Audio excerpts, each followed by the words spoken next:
اعوذ باللہ من الشیطان الرجیم بسم اللہ الرحمن الرحیم۔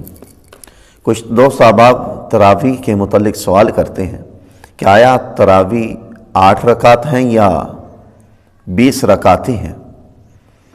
تو سب سے پہلے اس چیز کو یوں سمجھیے کہ یہ جو نماز تراویح ہے، یہ تراویح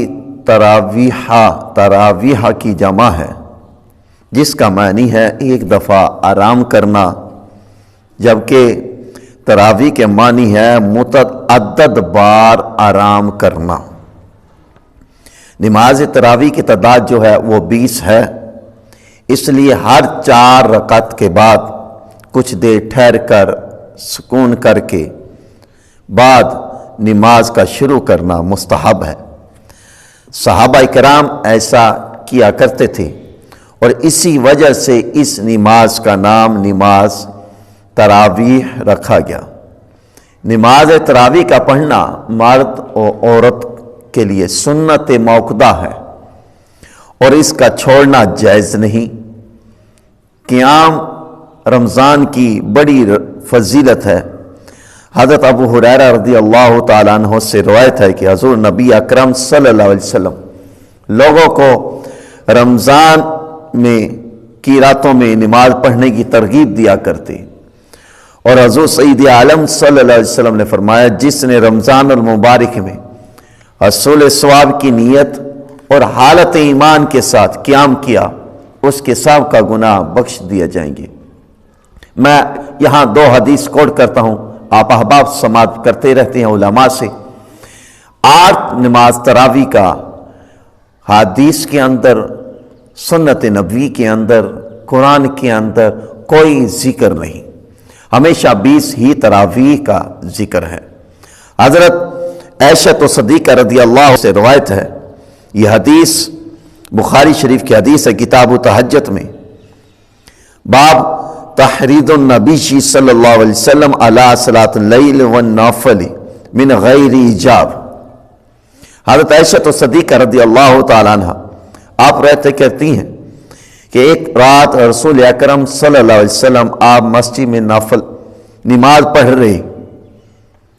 پڑھے تو لوگ بھی آپ کے ساتھ نماز پڑھنے لگے۔ اگلی رات نماز پڑھی اور زیادہ لوگ جمع ہو گئے، پھر تیسری یا چوتھی رات بھی اکٹھے ہوئے، مگر حضور سید عالم صلی اللہ علیہ وسلم آپ ان کی طرف تشریف نہ لائے۔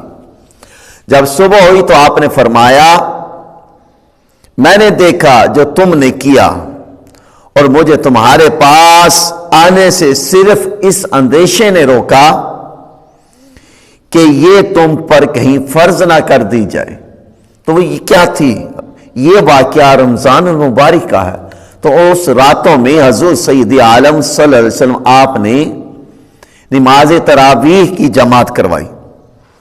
پھر ایک یہ حدیث مبارکہ اور دوسری حدیث مسلم شریف کی حدیث ہے، اسے میں کوٹ کرتا ہوں، اسے امام ابن حبان نے بھی لکھا، امام ابن خزیمہ نے بھی لکھا، اور یہ بھی حضرت عائشہ سے روایت ہے، اور یہ دور خلافت حضرت سیدنا ابوبکر، حضرت سیدنا عمر فاروق رضی اللہ تعالیٰ عنہ کا۔ اس حدیث کو امام نسائی نے بھی بیان کیا، ابو داؤد نے بھی بیان کیا، امام ترمذی نے بیان کیا، صحیح مسلم میں بھی یہ حدیث ہے، امام ابن حبان نے بیان کیا، امام ابن خزیمہ نے بھی بیان کیا، امام اسقلانی نے بیان کیا، امام طبرانی نے بیان کیا۔ گویا جتنی بھی کتابیں آپ اٹھائیں، سب کتابوں میں آپ کو 20 رکعت تراویح کی ہی احادیث ملے گی، 8 تراویح کی آپ کو کوئی حدیث نہیں ملے گی۔ اب یہ حدیث سماعت کیجیے۔ حضرت عائشہ صدیقہ رضی اللہ تعالیٰ عنہ سے آپ سے روایت ہے کہ آپ نے فرمایا حضور نبی اکرم صلی اللہ علیہ وسلم قیام رمضان تراویح کی رغبت دلایا کرتے تھے، لیکن حکم نہیں فرماتے تھے۔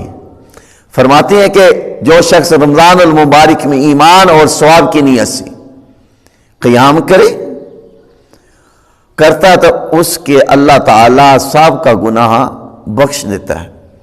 آپ فرماتی ہیں کہ یہی حکم، یہی معمول حضور سید عالم صلی اللہ علیہ وسلم کے زمانہ مبارک میں بھی قائم رہا۔ یہی معمول حضرت سیدنا ابو بکر صدیق رضی اللہ تعالیٰ عنہ کے آپ کے زمانہ مبارک میں بھی قائم رہا ایسی، اور حضرت عمر فاروق رضی اللہ تعالیٰ عنہ کی دور خلافت ابتدا تو ایسے ہی چلتا رہا، پھر حضرت عمر فاروق رضی اللہ تعالیٰ عنہ نے آپ نے حضرت ابی بن کعب کی اقتداء میں لوگوں کو جمع کیا اور پھر اس سے نماز کی جماعت کی ترکیب دی، یعنی کہ نماز تراویح کو جماعت کی ترکیب دی، اور جماعت کی ترکیب دینے کے بعد اس وقت سے لے کر آج تک ہمیشہ سے مسلسل یہی طریقہ چلتا آ رہا ہے۔ تو گویا نماز تراویح با جماعت پڑھنا سنت موقدہ ہے، اور یہ 20 رکعت ہے، اس کا 8 سے کوئی حقیقت نہیں، نہ یہ حدیث نبوی سے ثابت ہے، نہ کسی صحابی کی قول سے، نہ تابعی سے، نہ تبع تابعی سے، نہ اہل اللہ سے، نہ مجدد مفسر کسی کی کوئی قول سے یہ ثابت نہیں۔ حدیث مبارکہ جو ثابت ہے وہ 20 رکعت ہی ہے، اور ہمیں چاہیے کہ ہم 20 رکعت نماز تراویح ہی ادا کرنی چاہیے۔